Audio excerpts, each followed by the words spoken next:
Il est possible d'abandonner argent, biens, temps, carrière, parents, amis et mariage au Seigneur tout en retenant notre être, notre vie. Après nous être débarrassés de nos biens, nous disposons encore de notre être.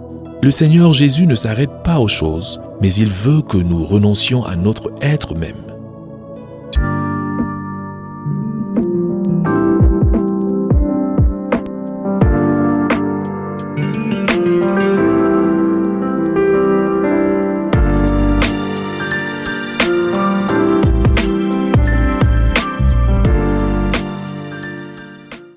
L'apôtre Paul avait dit « Ce n'est plus moi qui vis, c'est Christ qui vit en moi. » Galates chapitre 2, verset 20.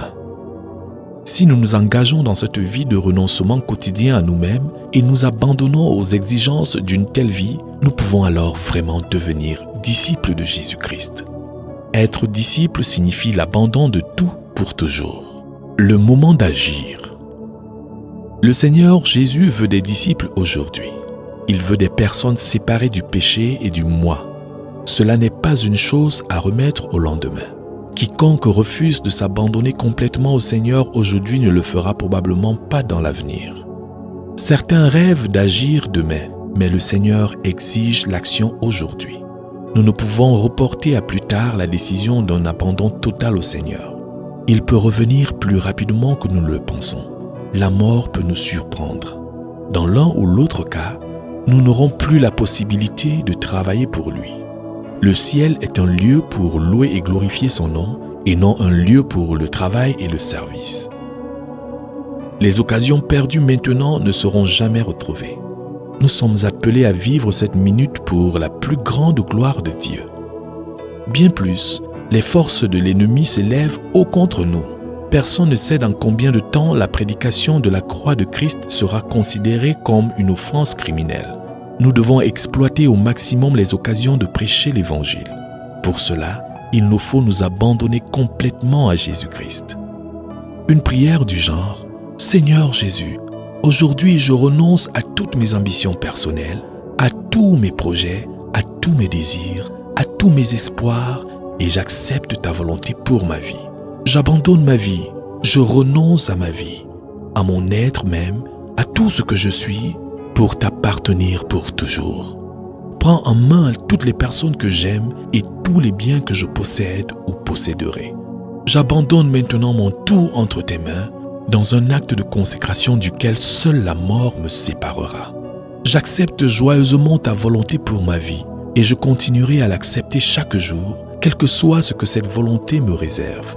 Donne-moi d'être tout ce pourquoi tu m'as sauvé et tout ce que tu veux que je sois, coûte que coûte.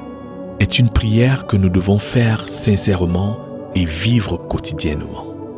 Cela nous paraît-il excessif? Est-ce trop coûteux?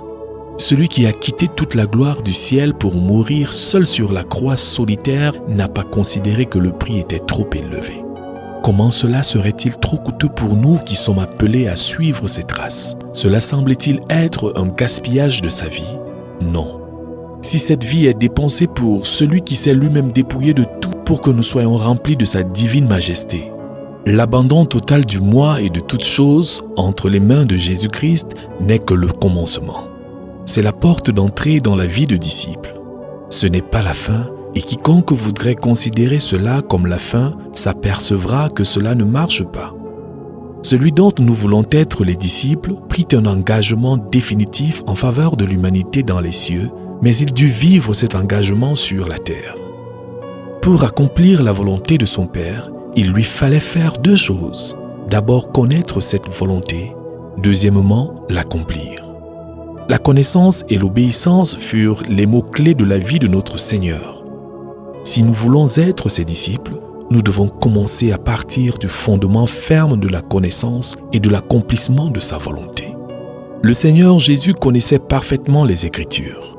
Il disait fréquemment « Il est écrit » quand il affronta le diable. Il utilisa les Écritures quand il confronta les pharisiens. En enseignant les foules et en instruisant ses disciples, commençant par Moïse et par tous les prophètes, il leur expliqua dans toutes les Écritures ce qui le concernait. Luc chapitre 24, verset 27. Les Écritures que Jésus expliquait étaient les textes de l'Ancien Testament. Le psalmiste aimait et avait soif de la parole de Dieu. Les apôtres s'adonnaient en priorité à l'étude de la parole de Dieu et à la prière. L'ordre que Dieu avait donné à Josué était que ce livre de la loi ne s'éloigne point de ta bouche. Médite-le jour et nuit pour agir fidèlement selon tout ce qui y est écrit, car c'est alors que tu auras du succès dans tes entreprises, c'est alors que tu réussiras. Josué chapitre 4, verset 8. Pour nous, la parole de Dieu est la Bible entière. Le disciple prend la parole de Dieu au sérieux. D'abord, il la lit tout entière, et cela peut être fait aisément en 1 an. Un lecteur moyen n'a pas besoin de 77 heures pour lire la Bible en entier, pas seulement ses passages favoris. Le disciple prend au sérieux aussi bien l'Ancien que le Nouveau Testament. Non seulement il lit la parole, mais il l'étudie. Il utilise son intelligence pour méditer et comprendre au fur et à mesure qu'il réfléchit sur ce que la parole lui dit. De cette façon, il y appliquera toutes ses facultés et à genoux demandera à Dieu la révélation nécessaire pour une compréhension profonde. Pendant que nous étudions la parole de Dieu, 2 facteurs doivent intervenir. Une pensée pleinement éveillée en face de la parole de Dieu et un esprit demandant avec soumission à Dieu de nous révéler les vérités profondes qui ne peuvent être saisies par notre intelligence uniquement. Un trop grand nombre d'entre nous a peur de réfléchir sur la parole de Dieu comme si notre intelligence n'avait pas été créée par lui. Nous devons donc nous poser les questions suivantes. Est-ce que j'aime la parole de Dieu? Est-ce que je la lis et l'étudie tout en priant d'être éclairé par le Saint-Esprit qui est l'auteur de la parole? Est-ce que j'apprends certains passages par cœur de façon à pouvoir dire avec le psalmiste « Je serre ta parole dans mon cœur afin de ne pas pécher contre toi » Psaume chapitre 119, verset 11. Il y a de nombreuses raisons pour lesquelles la parole ne doit pas être négligée et pour lesquelles nous devons la lire, l'étudier et la méditer de façon quotidienne. La première en est que si cet amour de la parole est absent, cela prouve clairement que nous n'aimons pas le Seigneur. Quelqu'un a dit « La Bible est une lettre d'amour de Jésus à ses bien-aimés que nous sommes ». Connaissez-vous une personne qui refuse de lire et relire la lettre de la personne qu'il aime et qu'il aime? La seconde raison en est que nous ne pourrons pas connaître sa volonté pour notre vie si nous ne lisons pas sa parole. La Bible est le principal instrument que Dieu utilise pour guider ses enfants. Bien sûr, le Saint-Esprit, en certaines occasions, parle directement à notre cœur, mais seul celui qui possède une solide connaissance de la parole de Dieu saura comment utiliser ces informations directes et évitera d'être trompé par le diable imitant la voix du Seigneur. Obéir au Seigneur est obligatoire et nous ne pouvons obéir que si nous savons à quoi obéir. Troisièmement, celui qui néglige la parole de Dieu deviendra rétrograde et fera certainement naufrage en ce qui concerne sa foi. Un enfant qui ne mange pas meurt, mais aussi un enfant qui reste au lait trop longtemps ne se développera pas correctement. Si nous n'avons pas pris la parole de Dieu au sérieux, mais que nous voulions devenir ou rester disciples du Seigneur, nous devons nous repentir, demander son pardon pour notre manque d'amour de sa parole et commencer immédiatement à l'étudier. Il y aura des moments où nous n'aurons pas envie de la lire, mais l'amour ne consiste pas seulement en un sentiment, c'est aussi le produit de la raison. Il y eut des moments dans mon expérience où je n'ai pas ressenti l'envie de lire la parole de Dieu. Mais lorsque, ne tenant pas compte de ces sentiments, je me suis forcé à la lire, Dieu m'a béni. Il est plein de miséricorde. Le juste vivra par la foi et non d'après ses émotions. Dans Marc chapitre 1, verset 35, il est dit du Seigneur Jésus-Christ que vers le matin, pendant qu'il faisait encore très sombre, il se leva et sortit pour aller dans un lieu désert où il pria. Et encore dans Luc chapitre 6, verset 12 à 13, en ce temps-là, Jésus se rendit sur la montagne pour prier et il passa toute la nuit à prier Dieu. Quand le jour parut, il appela ses disciples et il en choisit 12 auxquels il donna le nom d'apôtres. Il semble étrange que Jésus-Christ, qui est le Seigneur Tout-Puissant, ait eu besoin de prier. Il semblait cependant avoir eu un principe que quelqu'un a exprimé ainsi. Il avait décidé de ne pas voir la face de l'homme avant d'avoir vu la face de Dieu. De ne pas parler de Dieu à l'homme avant d'avoir parlé de l'homme à Dieu. Ceci, en quelque sorte, fixe le modèle pour une vie de disciple.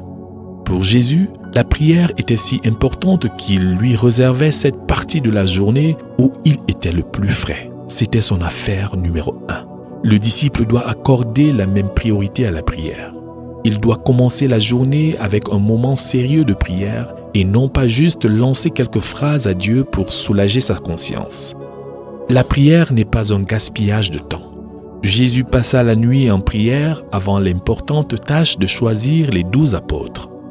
Cette attitude trace de différentes manières le schéma de la vie de prière du disciple. Nous devons également apprendre à partir de l'exemple de Martin Luther qui avait une fois dit « J'ai tellement de travail aujourd'hui qu'il me faut passer les 3 premières heures de ma journée en prière. » Il avait découvert que la prière facilitait le travail. Le disciple devrait prier avant d'entreprendre toute tâche. Il devrait prier pendant que sa tâche est en cours et à la fin de sa tâche. À moins que nous ne soyons déterminés à prier, nous ne devrions pas nous déranger d'accomplir une tâche quelconque pour le Seigneur. Le Seigneur Jésus recherchait un endroit solitaire pour la prière. Il avait aussi enseigné que la prière personnelle devait avoir un caractère privé. La prière en groupe ainsi que la prière avec un ami ont leur place dans la vie du disciple. Cependant, notre stature spirituelle ne peut être déterminée sur la base de la prière publique ou en groupe.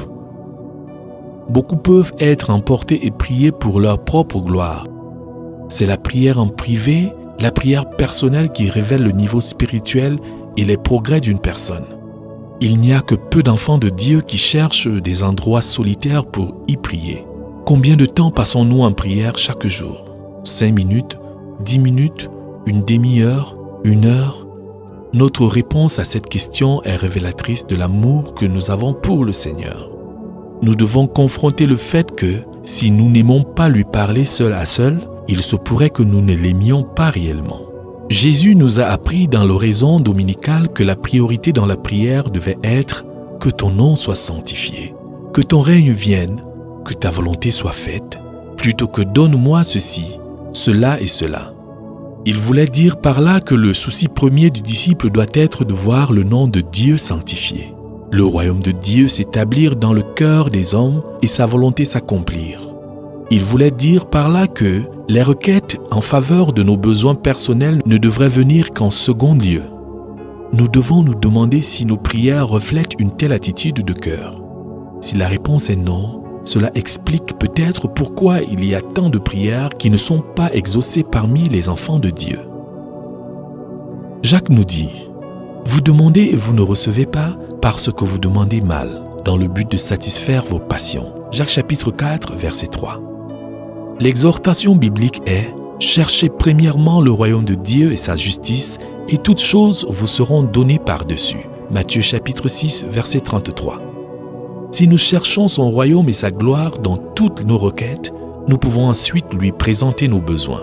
Nous devons être spécifiques car Jésus a dit « Si vous avez la foi comme un grain de moutarde, vous direz à cette montagne. » Il n'a pas dit « Vous direz à une montagne. » Faire des prières générales nous amène à perdre bien des bénédictions, car nous ne saurons pas discerner lorsque la prière aura été exaucée.